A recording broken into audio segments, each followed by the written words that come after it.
നമുക്കൊരുമിച്ച് ഈശോയുടെ തിരുഹൃദയത്തിലേക്ക് നോക്കാം. അവിടുന്ന് എന്താണ് നമ്മോട് ആവശ്യപ്പെടുന്നത് എന്ന് കേൾക്കാം. അതിന് പ്രത്യുത്തരമായി ഇതാ ഞാൻ എന്ന് അവിടുത്തോട് പറയാം. ശിരസായ ഈശോനാഥ, അങ്ങയുടെ പരിശുദ്ധ മൗതിക ശരീരമായ തിരുസഭയിലെ 24 റീത്തുകളെയും അങ്ങയുടെ കൈകളിലേക്ക് സമർപ്പിച്ച് പ്രാർത്ഥിക്കുന്നു. ഈ തിരുഹൃദയ വണക്കമാസത്തിൽ കത്തോലിക്ക സഭയിലെ 24 റീത്തുകൾക്കും പരസ്പര സ്നേഹവും ബഹുമാനവും ഐക്യവും നൽകണമേ. തിരുസഭയെ അങ്ങയുടെ സ്നേഹത്തിൽ ഒന്നാക്കണമേ.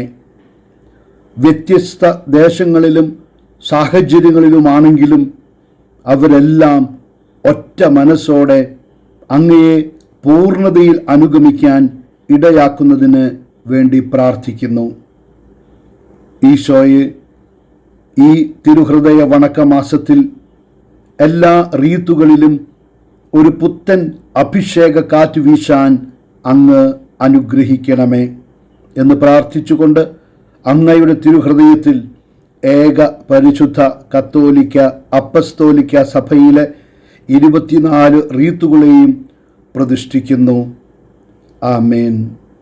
സ്നേഹം മാത്രമായ ഈശോയെ, അങ്ങയുടെ തിരുഹൃദയത്തിൻ്റെ ഇഷ്ടങ്ങൾ നിറവേറ്റുന്ന ഒരു ഉത്തമദാസനാക്കി അവിടുന്ന് എന്നെ രൂപാന്തരപ്പെടുത്തണമേ എന്ന് ഞാൻ പ്രാർത്ഥിക്കുന്നു.